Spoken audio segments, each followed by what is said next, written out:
모두 자리에서 일어서 주시기 바랍니다. 먼저 국민의례를 하겠습니다. 모두 국기를 향하여 주시기 바랍니다.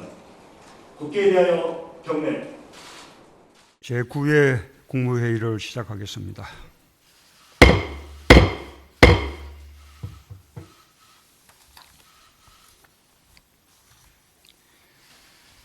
백신 접종이 순조롭게 진행되며 일상 회복을 위한 대장정의 첫 발을 내딛었습니다. 이제 시작일 뿐입니다. 정부는 모든 가능성에 치밀하게 대비하며 11월 집단 면역을 차질 없이 이뤄나갈 것입니다. 우리나라는 예방접종 인프라가 어느 나라보다도 잘 구축되어 있고 해마다 독감 예방접종에서 보여주듯이 속도와 접종률에서 타의 추종을 불허하는 나라입니다. 국민들께서 정부를 믿고 정해진 순서에 따라 적극적으로 백신 접종에 참여해 주신다면 한국은 K방역에 이어 백신 접종과 집단 면역에서도 모범 국가가 될 수 있을 것입니다. 특히 어떤 백신이든 백신의 안전성을 정부가 약속하고 책임집니다. 정치권과 언론도 국민 불안을 부추기는 가짜 뉴스들을 경계하면서 안정된 백신 접종을 위해 적극 협조해 주시길 부탁드립니다. 백신 접종이 일상 회복을 위한 전환점이지만 집단 면역이란 종착점에 이르려면 더 많은 시간이 걸려야 합니다. 그때까지 우리는 지금까지 해왔듯이 방역에 대한 긴장을 늦춰서는 안 됩니다. 정부는 백신과 방역이라는 두 마리 토끼를 동시에 잡기 위해 최선을 다하겠습니다.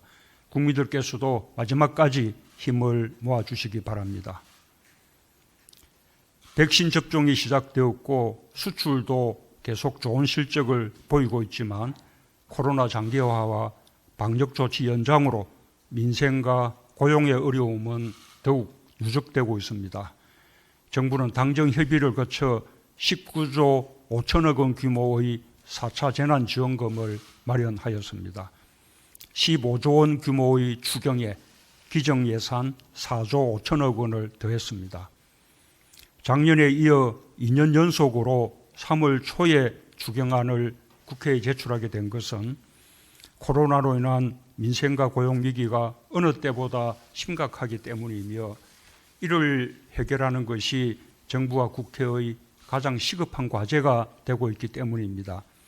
위기 극복을 위한 정부의 대응 의지를 분명하게 보여주는 것이기도 합니다.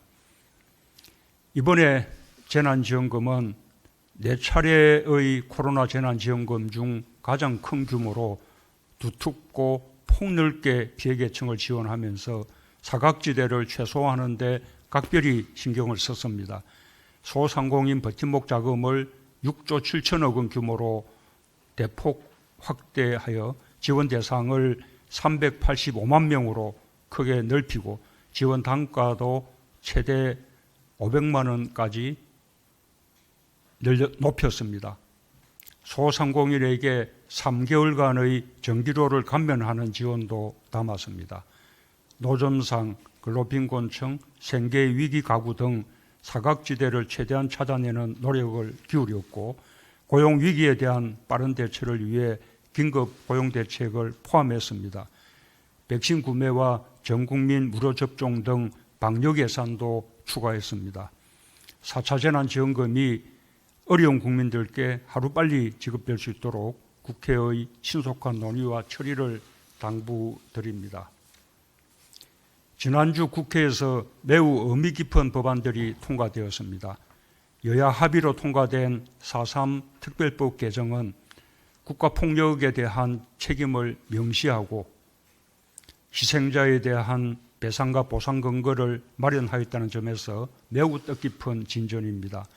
금기의 역사였던 제주 4.3에 대한 특별법을 제정하고 진실의 문을 연 김대중 정부, 대통령으로서 국가 책임을 처음으로 인정하고 공식 사과한 노무현 정부에 이어 우리 정부에서 또다시 큰 진전을 이루게 되어 큰 보람을 느낍니다. 국회에 감사드립니다. 진실규명과 명예회복, 배보상 조치 등은 억울하게 희생당한 국민에 대한 국가의 당연한 책무입니다. 또한 회원과 화해, 통합의 미래로 나아가는 일입니다. 무엇보다 이제는 우리의 국가 수준이 그 정도로까지 발전했다고 생각합니다. 정부는 이번 특별법의 의미를 잘 살려 4.3 희생자에 대한 공정하고 합리적인 배보상 기준 마련, 추가 진상조사와 특별재심 등 후속 조치를 차질 없이 이행해 나가겠습니다.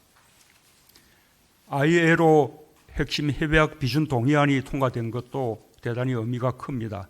이에 따라 우리나라는 ILO 핵심 협약 8개 중 7개를 비준했습니다. 정부는 출범 직후부터 노동 존중 사회를 위한 핵심 국정과제로 추진해 왔습니다. 경사노위를 통한 사회적 대화를 거쳐 지난해 12월 노동관계법 개정이 통과된 데 이어 핵심 협약의 비준으로 한국의 노동권이 선진국 수준으로 진입하는 발판을 마련하였습니다. 1991년 ILO에 가입한 지 꼭 30년 만에 이뤄낸 성과입니다.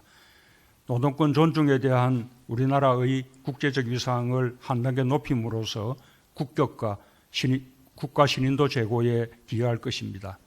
최근 EU 등 국제사회의 노동권 중시가 강화되는 가운데 통상 분쟁의 소지를 줄이는 데도 큰 도움이 되리라 기대합니다. 이를 계기로 노동권 존중에 대한 우리의 관심이 근래 대두되고 있는 새로운 유형의 노동자들과 새로운 노동 현실 속의 새로운 노동 관계로까지 확산되어 나가기를 바람하지 않습니다. 예, 이상입니다.